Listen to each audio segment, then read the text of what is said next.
Cooper. Cooper with a great chance. Cooper must make it four. He does.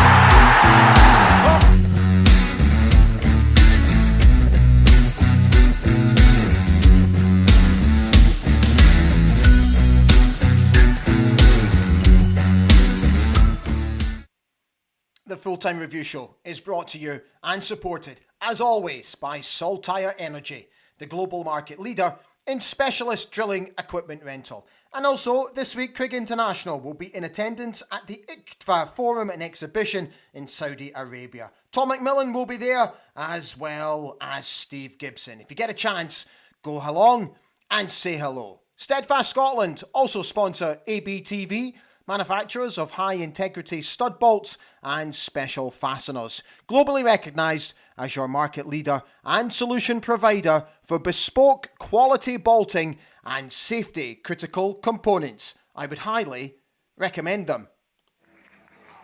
The scenes before the game were pretty good. My thanks to Gary McDonald for sending through this video.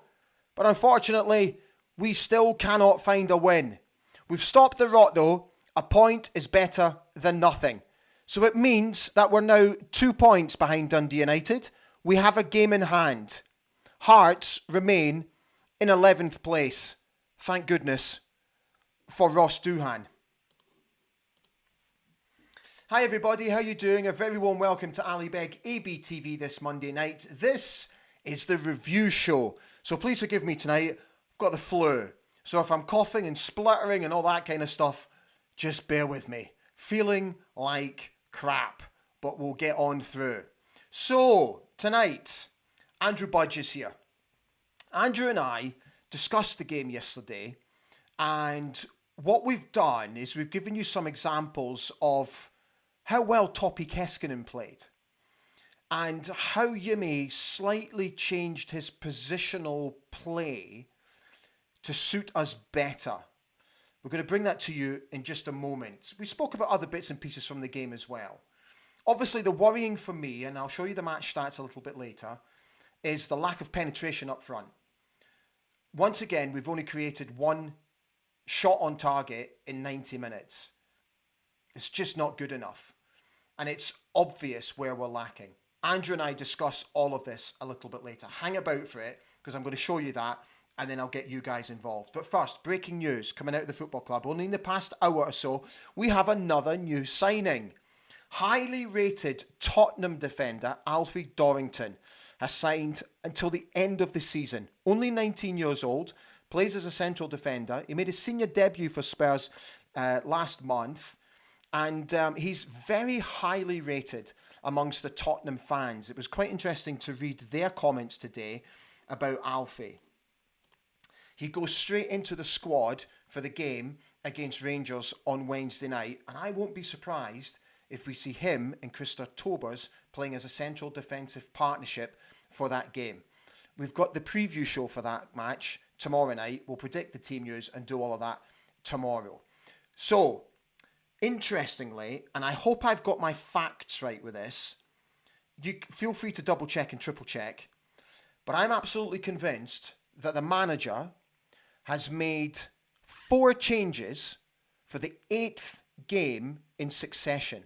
So it was another 4 changes yesterday. Leighton Clarkson came in. Christer Tobers came in for his debut. As did Jeppe Ockels. He came in for his debut as well. Thought he did okay, actually.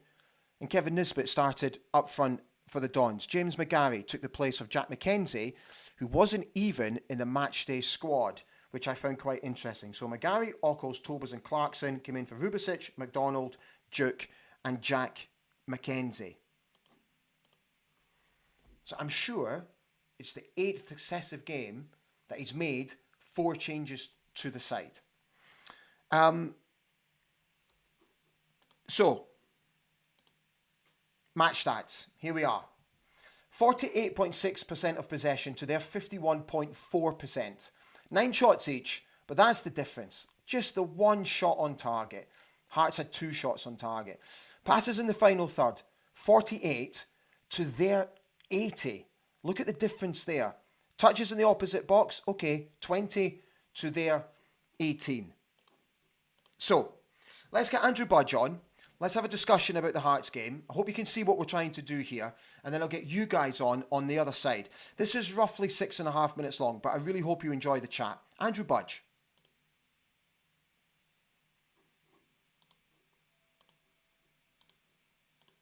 Hi Andrew, it's great to see you as always. Thank you so much for jumping on. Okay, so we've got lots to discuss today, but in general, how did you feel we played yesterday? I must admit, I thought we started the game really, really well.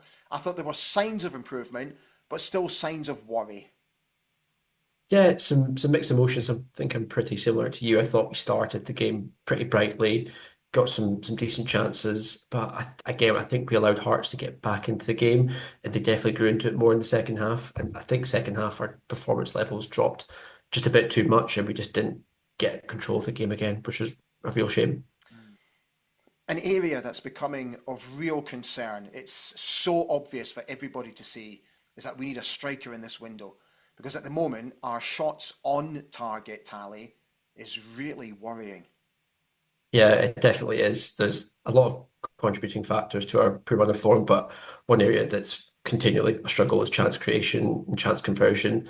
Similar to the last home game, we had some decent opportunities, but our finishing is just so poor at the moment. To focus on that, we've presented the shot map from the game against Hearts. What sticks out from that is one shot on target from 8 shots. But we see what is it, 4 shots wide, 3 shots blocked. It's evident that we're just not testing opposition goalkeepers enough.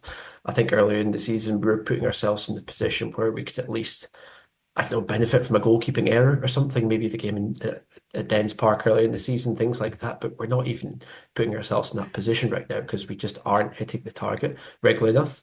I think that's also sort of borne out in some of the underlying numbers that we can see per expected goals created per game right now. We're sort of mid-tables, I think sixth or seventh now, which we've really fallen down in that regard. And it just really shows that we're struggling to hit the target and we're just not creating enough opportunities.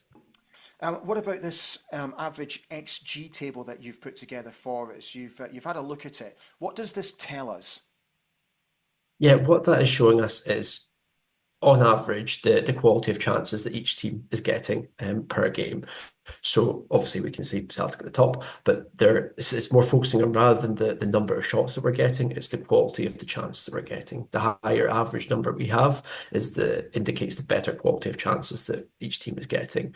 We are sort of struggling in sort of sixth or seventh position now, so it really shows that if we're looking to be sort of higher up in the table, we really need to push our chance creation and chance conversion numbers up, which we're just not doing. Okay. For me yesterday, there were a few pass marks, not many, there were a few. I thought Toppy really put himself about yesterday, Toppy Keskinen. I was enthused by his energy and his will. Okay, he had a couple of bad touches here and there, guilty of giving away the ball, guilty of getting knocked off the ball here and there. But overall, I liked his hustle and his bustle. But his average position, so he's supposed to be playing out in the wing, but his average position is not really showing that, is it? No, I thought it was really quite interesting the way that Keskin was deployed yesterday. Definitely a more central position, as we can see in the average position map. It's almost like he's like another forward next to Nisbet, which I think in the first half worked pretty well.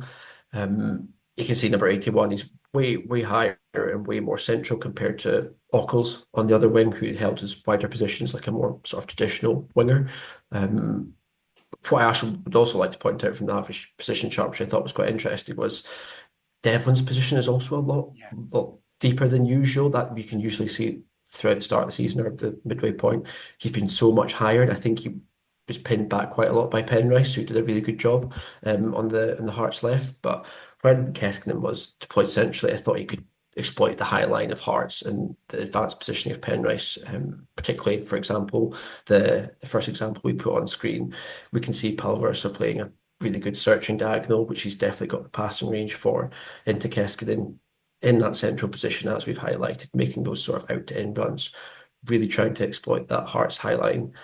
Unfortunately, in this case, as we mentioned sort of before, chance conversion, he snatches at his chance, failing to make decent contact with the ball. But I mean, only a matter of sort of 10 minutes later, we've got another really great opportunity with Keston, or coming from Keston's central position and build up.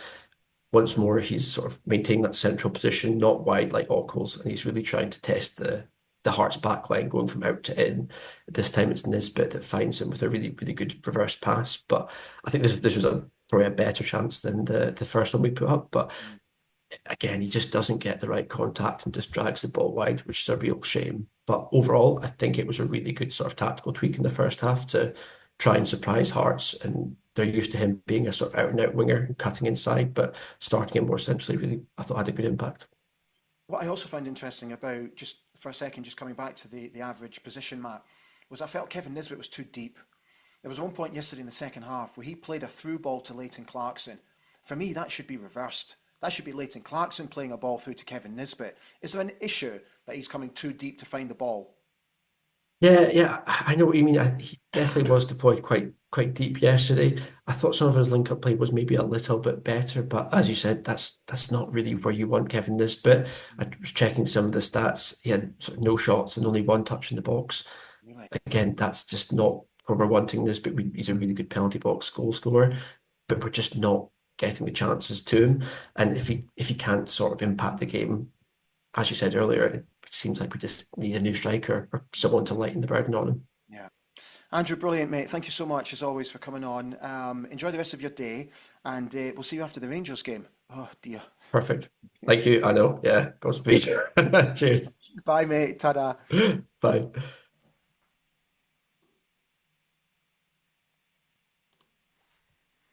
Thank you, Andrew, as always. This is what the manager had to say after the game.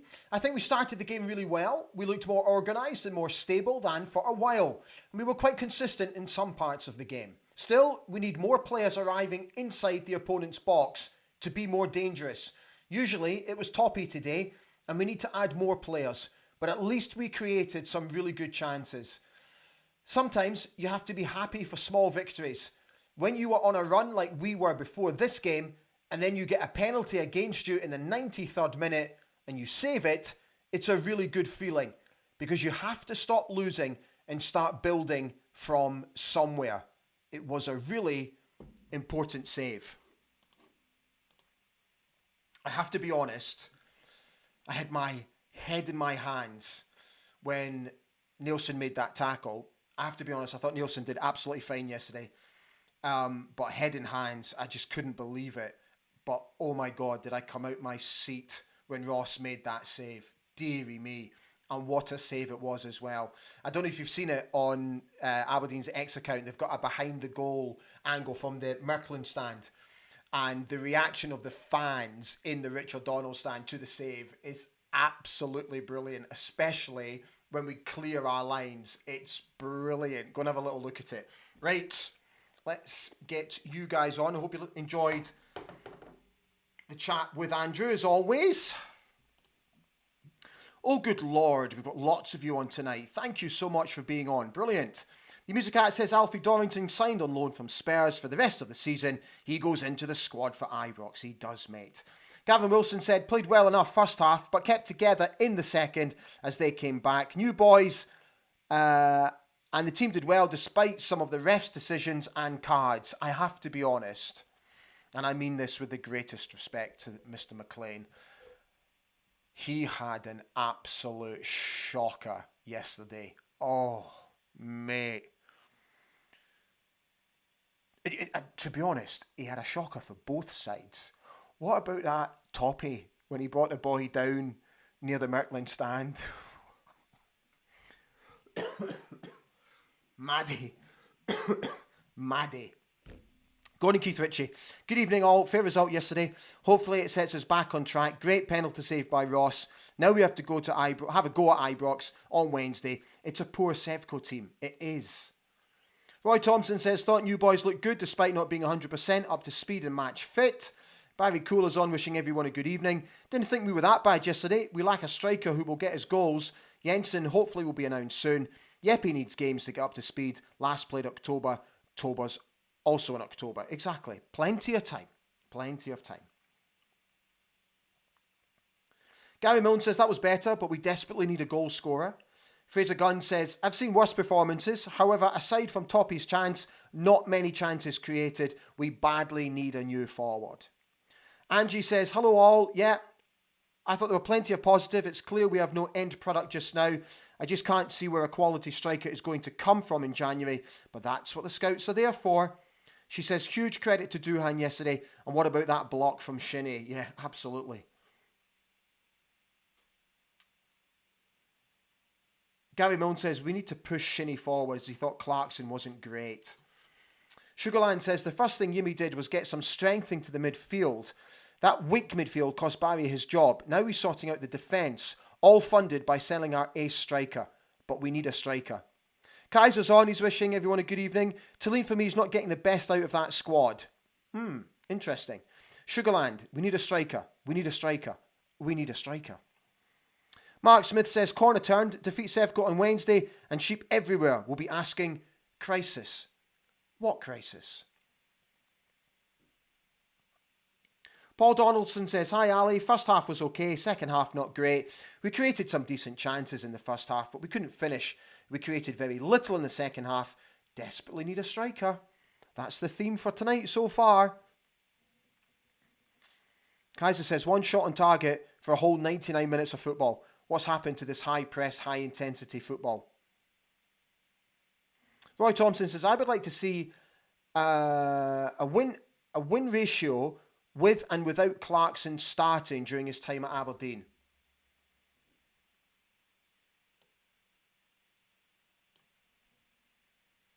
Fraser Gunn says he thought James McGarry did well yesterday, looked very sharp. I also thought he had a great game yesterday. Kaiser says 11 games without a win in this league is an achievement in itself. Kaiser's not happy. Grey Pilgrim says clean sheet. Duhan won us that point with some great stops. We've turned a bit of a corner. More ideas up top and we're back on track. Colin Gale says far from perfect but a much better performance, especially the first half. Tobas looks good. Ockles will take time to get up to speed. McGarry did well. Duhan was brilliant. I have to say, Christo's Tobas I thought looked fantastic. Assured, comfortable. Not surprised they hooked him. Ockles, yeah, absolutely. He just needs a few training sessions under his belt. I think he'll be absolutely fine. But the boy Tobas, he looks like a sensational signing for us. Alan Nichols says, why do we need a striker when we can't pass the ball forward? We're okay passing sideways or backwards. The passing last night was shocking again.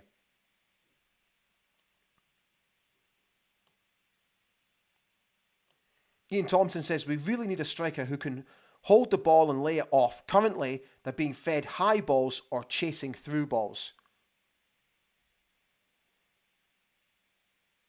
Craig Robertson says, defence looks solid for the first time in a while now. We just need to get the strikers going.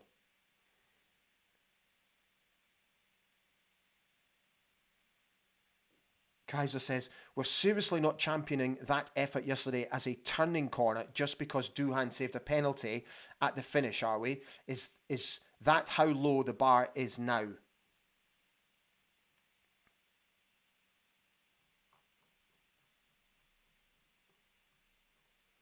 Kaiser's also worried about Wednesday night. Not comfortable at all. Paul Hanna says, evening Ali and fellow dandies. Was a strange game yesterday. Glad we didn't lose, but never felt after the first 5 to 10 minutes that we had anyone prepared to try and win the game. Johnny Wilson says, we're badly in need of a new Majowski. Hope Pappy comes back firing. Neil Mazon wishing everyone a good evening, as is Kirstine. She says, we started the game well yesterday, but just not making enough chances. As for the ref, he was atrocious as per usual. Suze is on, wishing everyone a good evening. Missed the game yesterday, so looking forward to hearing all about it tonight. Paul Hannon says, Nielsen had a brilliant game for a change until the penalty. And it was my birthday yesterday. Many happy returns. Belated happy returns, Paul.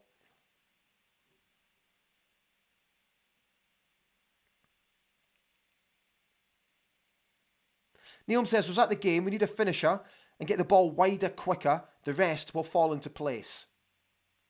Hugh Burns is suggesting that too many people are losing faith in JT already. Yeah, okay. David Horn is on, wishing everyone a good evening. Colin Gale says, if Keskinen had scored in the first half, it could have changed the whole complexion of the game. The Like 70 says, I thought we did all right yesterday without doing enough to win the game. A draw was fair in my opinion. As Lot's saying, we looked toothless up front. Rodney J. Lenny wishes everyone a good evening. Andrew Jameson says, we're not playing anywhere near the intensity we had at the start and can see their confidence is lacking. That's the concern for me. What is the actual reason for this? Roddy Keenan wishing everyone a good evening.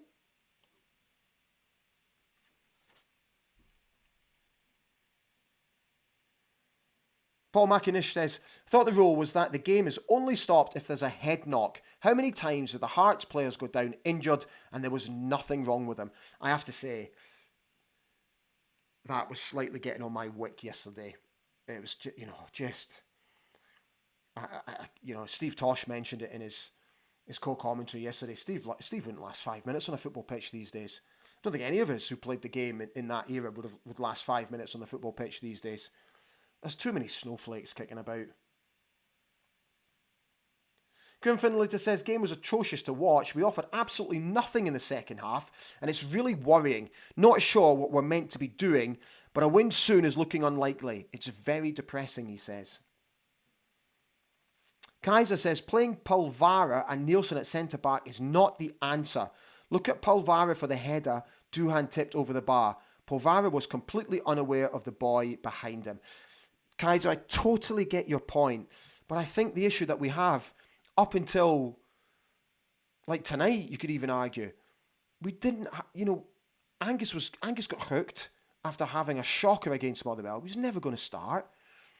Ruby is suspended. Tobas has only played so many games. We've had to shoehorn players into these positions. I don't think there was any choice, but I totally get your point, mate. Alan Nichols says, the only good thing to come from this very poor run, it boosts ABTV ratings. David Scott says, we actually played okay in the first half, I thought, but we desperately need a goal scorer. I know January is difficult, even for a lone striker. Martin Smith says, positives, a clean sheet. McGarry, best game for us, and Duhan, well worth his place. Cons, he said, static midfield. Shinnie and Palaversa don't work together, and Duke is not a striker to lead the line. I agree with that. Neil McDonald says, good evening, positive progress. Thanks to Ross, another keeper who knows how to save a pen. Now a teen defender on loan only gives hope that Fletcher gets a game soon. Stand free. John Grant is on. Defence looks much stronger and was impressed with Taubers. Very unlucky not to score. Our problems are the same up front, not creating enough chances, etc., etc. Barry Cole is asking, is Mackenzie a goner? It's a fair question. John Kylo says, Keskinen is fast and tries hard, but his end product is not great. Hugh Burns is suggesting that Mackenzie and McGrath are both goners. Bruce Strother says, Tobas looked good yesterday. Grey Pilgrim says, another defender in the door. Wonder if Big Ange sent his best wishes with him. Hayden Ritchie says, we need a target man now. Martin Smith says, poor decision making in the final third. Nesbitt needs to stop coming short, and Clarkson needs to stay higher up the pitch and stop dropping deep to collect and trying to make World Cup passes over the top. Been saying it for weeks and weeks and weeks, Martin. You're absolutely spot on, mate. Paul Hannon says Mackenzie is injured.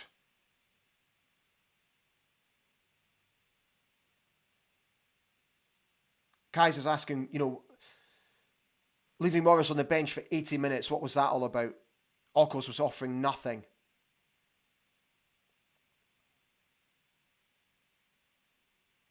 Brian P says, one shot on target, simply not acceptable.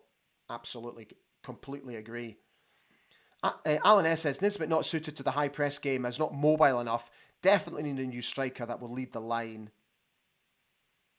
The Lark 70 says, yep, Clarkson had a few slack passes that got away with, thankfully. Martin Smith says, we've stopped the high press as confidence is shot.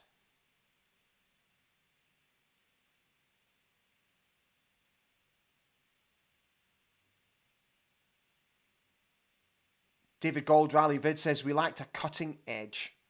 Brian P says, the ref had a Reggie blinker.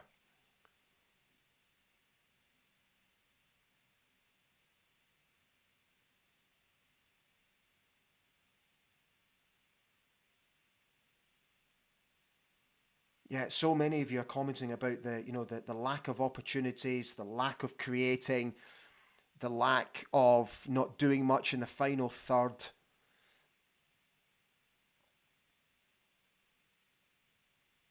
Bruce Strother says, agree that Mackenzie and McGrath are off. If they were staying, they would have signed deals by now. Kilted Warrior is on saying hi to everybody.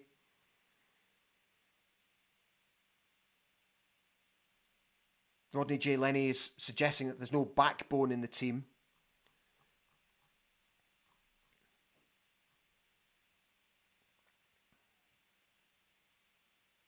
Gareth Hay says, I thought we started well, but once the goal failed to come, you could see the confidence drain. Honestly think we need to start scoring and then we could go on another run.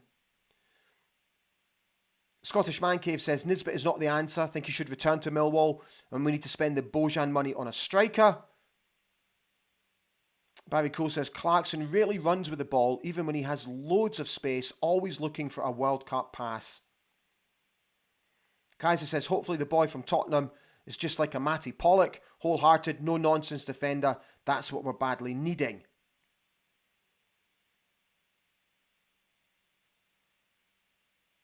Alexander Wallace says, Wednesday could be a rerun of Saturday with two poor teams desperate for a result. One goal might do it.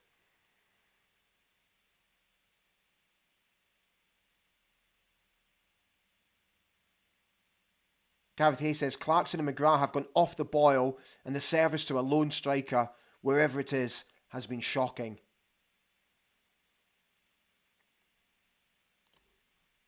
Kaiser says, Duke did absolutely nothing.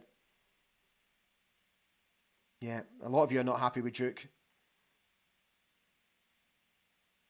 Yeah, Scott Bowie makes a good point. He says, everyone's screaming that we need a striker. Just remember Kumbari, Hornby and Hendry. It's not easy getting a proven striker in January. Last decent striker we got in January was Adam Rooney. Exactly.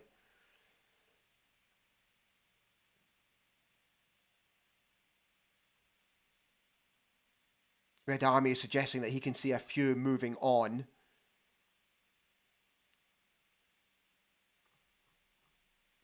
Right. I have a wee favour to ask.